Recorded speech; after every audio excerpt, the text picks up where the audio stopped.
আসসালামু আলাইকুম রহমতুল্লাহ। ইদারিং কিছু সৌদি আরবের ঘটনা, রিয়াদের বিচ্ছিন্ন ঘটনা, যে ঘটনাগুলোকে যদি আপনি শুনেন বা দেখেন, নিজেও বই পাবেন বা নিজেও আতঙ্কর মধ্যে থাকবেন। কারণ এরকম ঘটনা অতীতে আমরা খুব কম শুনেছি। রমজানের 15 রমজানের পর থেকে দুইটা ঘটনা। একটা হচ্ছে সৌদি আরবের রাজধানী রিয়াদের মালাসে একজন প্রবাসী বাংলাদেশি, যিনার বাড়ি হচ্ছে ব্রাহ্মণবাড়িয়াতে, ওনাকে জিম্মি করে 6 লক্ষ টাকা মুক্তিপণ আদায় করে ওনার পরিবারের কাছ থেকে। হ্যাঁ, এই ঘটনাটি আমরা সোশ্যাল মিডিয়া বা সামাজিক যোগাযোগ মাধ্যমে দেখতে পাই। গেছে 26 তারিখ রাত্রে লক্ষ্মীপুরে নুরে আলম ওরূপে সবুজ, ওনার কাছ থেকে প্রায় 32,000 রিয়াল মুক্তিপণ আদায় করে ওনার গাড়ি সহ ওনাকে জিম্মি করে নিয়ে যায়। তো এছাড়াও রিয়াদের হারাতে দুইটা ঘটনা ঘটে। একটা হচ্ছে মারামারির ঘটনা, আর একটা হচ্ছে দালালকে ঈদের দিন মারা। এই ঘটনাগুলোকে খুবই গুরুত্বসহ প্রশাসন দেখতেছে।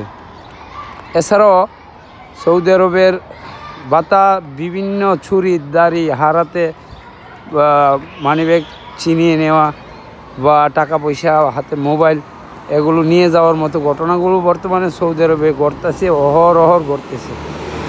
তো এই ঘটনাগুলো যেমন আমরা প্রবাসী বাংলাদেশিদের জন্য হুমকি, ঠিক তেমনি বাংলাদেশের ভাবমূর্তি এবং দেশের যে সবচেয়ে বড় শ্রমবাজার সৌদি আরব, এই সৌদি আরবের শ্রমবাজারও হুমকির মুখে পড়ার সম্ভাবনা রয়েছে।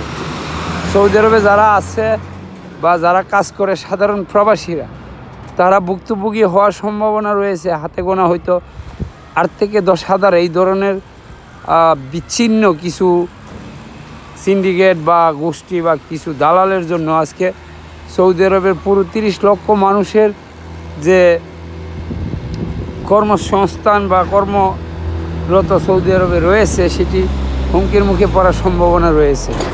সৌদি আরবের রিয়াদের বাতা, হারা, ইশারা ডাইরেক্টর, এই সমস্ত এলাকাগুলোতে অনেক প্রবাসী বাংলাদেশিদের অভিযোগ, যারা বিভিন্ন দালালের মাধ্যমে টাকা দিয়েও কাজ পায় না, কিংবা টাকা মেরে দিই, কাফেলা করার কথা বলে টাকা নেই, এই টাকাগুলো তাদেরকে দিচ্ছে না বা কাজ করে টাকা পাচ্ছে না।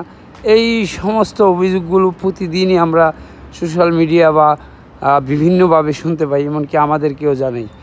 তো এই ঘটনাগুলোর জন্য আমাদের, যারা আমরা সাধারণ প্রবাসীরা রয়েছি, এদেশে কাজ করার জন্য প্রকৃতভাবে আসছি বা কাজ করতেছি, আমাদের যেমন বই হই। কারণ সৌদি আরবে এত বড় একটা শ্রমবাজার যদি এই ঘটনাগুলোর জন্য যদি হুমকির মুখে পড়ে, তাহলে পুরো 30 লক্ষ প্রবাসীদের পরিবারের কী অবস্থা হবে, এটা হচ্ছে মূল ফ্যাক্টর বা মূল বিষয়।